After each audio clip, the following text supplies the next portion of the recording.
They say that jasmine is the queen of flowers.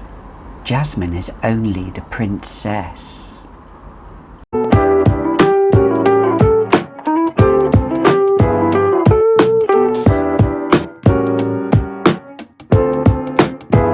Hi, I'm Gabby and welcome back to another edition of The Fragrantician, where in this channel we talk about nothing but fragrances. So, in this edition we are talking about the queen of white flowers. No, it isn't jasmine, because jasmine is just a princess. The queen of white florals, as we all know, is tuberose. Yes, tuberose. All hail for the queen. She is just that. If you have smelt tuberose, you know what tuberose is. Not everybody likes tuberose. It is a love or a hate. And tuberose is used in a lot of fragrances, but can be hard to detect to the trained nose when it is combined with different ingredients, different florals, different spices, different citric notes, different base notes, different materials. It's not so drawn to the nose.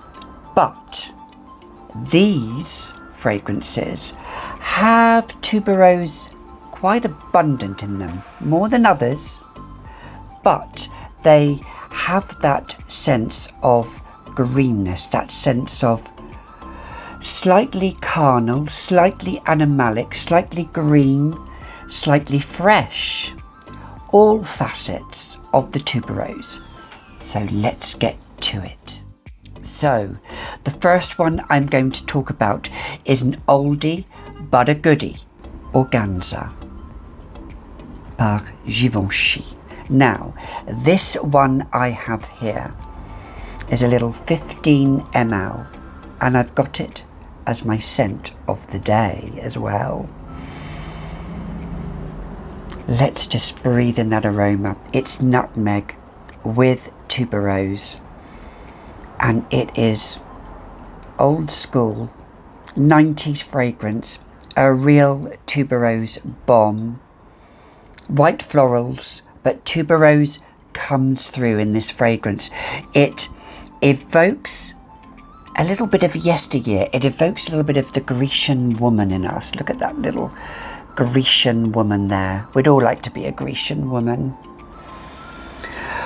Well, I would, if I did have a tall Adonis of a Grecian man beside me, but I can suffice with my husband.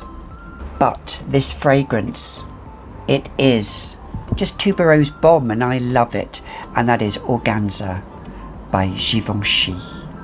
The next one I am talking about is this one.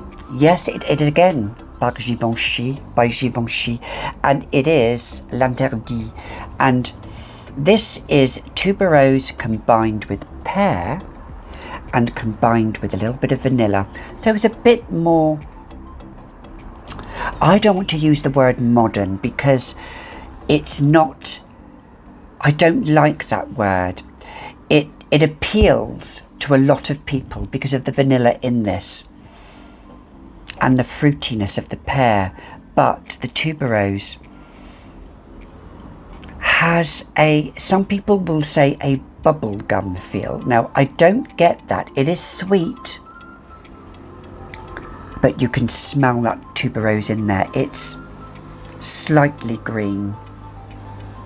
Strong. This is strong as well. This is, if I pop it into my skin here, you can see the lace.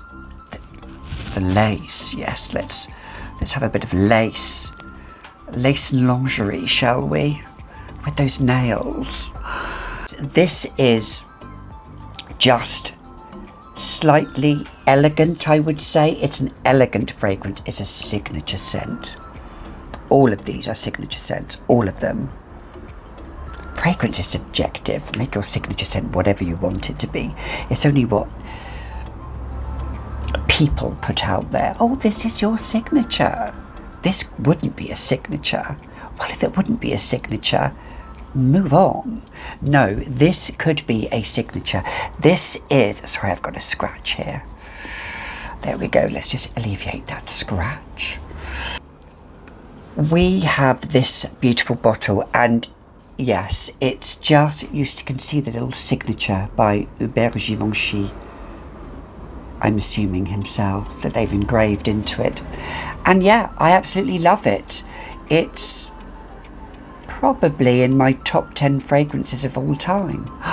Maybe I might do a video of that. I might just do that. If you want me to do a top 10 fragrances I just cannot live without, or top 10 fragrances that I think of all time, or masterpiece top 10 fragrances, then comment down below. I'll do that. But let's get back to this. It's all about the tuberose. Tuberose! Yes, so L'Interdit, Forbidden by Givenchy. Next, the bowler hat says it all. Twilly by Hermès. Fresh ginger tuberose. It's tuberose that is, I think, a safe blind buy. Now that's maybe playing a little bit of a devil's advocate here, saying safe blind buy. I mean, I don't really advocate blind buying, but let's face it, we all do it. I'm guilty of it. I don't do it as much as I used to, but we're all guilty of it. Ginger and tuberose and sandalwood. Fresh, spicy. The tuberose in this is just the right amount of tuberose, I think. It's not tuberose heavy. The ginger is maybe a little bit more predominant, but the tuberose is there. The tuberose, I would say in a song, the tuberose is the first and second verse, and the ginger is the chorus. So it isn't strong, as it's not tuberose centric as some other of these scents are, but it's still there, and it has some sweetness from it. It's like you've taken a little bit of tuberose and you've squeezed a little bit of the sap. That's what I like about this, and combined it with some ginger and then creamy sandalwood. Beautiful. Twilly by Hermès. Now this one is the complete opposite. Yes, it is iconic. Poison by Dior, or Le Poison par Dior. But I think this is a tuberose combined with honey. It's a drunk tuberose. It's as if tuberose had drunk too much and was dipped in honey and spices and incense, and beautiful. This is a bomb. It is more of a sweetened myrrh with tuberose bomb, I would say this is. But the tuberose is there, and that sweet myrrh calms down the tuberose, and it's not as, I don't want to use the word green, but it's not as pungent. But it's still a strong fragrance. It's still a strong fragrance, and this is a killer of sillage. Killer of sillage, killer of projection, killer of longevity. It cuts through anything and everything. It will cut through every other people's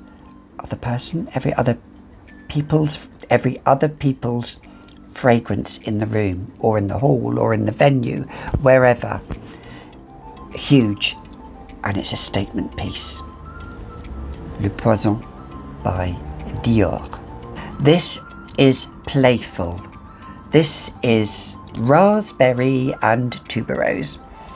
It is a stunning, stunning fragrance. I love it. Love that spray.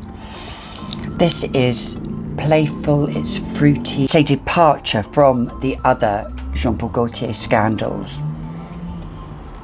It's called So Scandal, and unlike the other scandals which have honey, this is just tuberose, this is just raspberry, this is a bit of creaminess as well.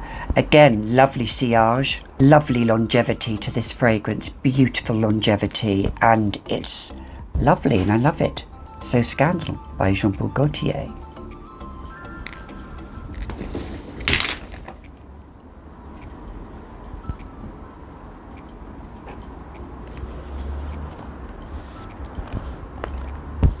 Next one, and I love the way this opens up, is by Dua Fragrance, and it's called White Florals and Incense. I'll just pop it over here for you. Now this is a dupe of something, a clone of something, whatever you want to call it. But frankly, I don't really care. I didn't buy it for that. Anything that has incense and white florals, I'm a sucker for it. And although this does have other white florals in, it has jasmine. But look at that tuberose there with the incense. Just, it has a bit of a Middle Eastern vibe. Maybe it's, somebody knows what it's a clone or dupe of, just tell me what it is. But I don't mind, I don't care. But this has huge sillage, huge longevity. The only drawback with Dua Fragrances is you should let them macerate by letting them settle. But, and I know sometimes I can be a little bit impatient, but I've had this now for about 8 weeks, and from the first time I sprayed it to the time I've sprayed it now, it's certainly got stronger. But I love it. And if you're looking for fairly affordable dupes or fairly affordable fragrances, oh no, I'm doing my jazz hands there. I talk with my hands a lot. Who else talks with their hands a lot? Comment down below. I'm not one of these that just sits there and talks like a little church mouse. But this fragrance, I kid you not, has huge sillage, huge projection, and it's combined with that incense, and it's more of a Jostic incense, I would say. This fragrance is combined with those white florals. Beautiful, stunning. White florals and incense by Dua. Look at this old school here. This is just so old school, isn't it? It is Eden by Cacheral, and this has, although it has more of an aquatic feel with the water lily, it's got the tuberose in this, and boy can you smell it. It is completely lush, that lush green forest after it's rained, and the water is just cascading down, and you just feel like a Tahitian woman just underneath that waterfall, and it's running all down you, and I'm having a little moment there, and the tuberose is just wafting, and it's just playing, and it's just yes, love it. Absolutely beautiful. Some people love it, some people hate it, and this is the OG, this is the pre-reformulated version. However, the reformulated version I think is just as good, so go check it out.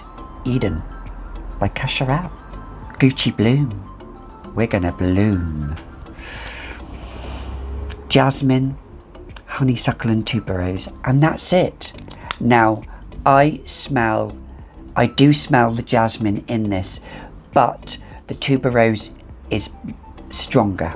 It makes more of a presence, and it's like the advertising campaign where they had the women in the pond with all the florals and all the flowers just all around them, and just feeling, it just looks so serene and beautiful. This fragrance is beautiful. It's flirty, it's playful. I love the opaqueness of it. It's just a beauty to behold, and again, it has a bit of a similar veil to Jean-Paul Gaultier, So Scandal, minus the raspberry. The tuberose takes over in this fragrance. Love it. Gucci Bloom, the original one. Move over Flower Bomb. This is the Flower Bomb Amarige par Givenchy. Now, wow. If you are looking for just florals, this is it. Now, Amarige is an anagram of mariage, le mariage, which is French for marriage. And again, Dominique Ropion is the perfumer behind this. Master perfumer. I do love his perfumes.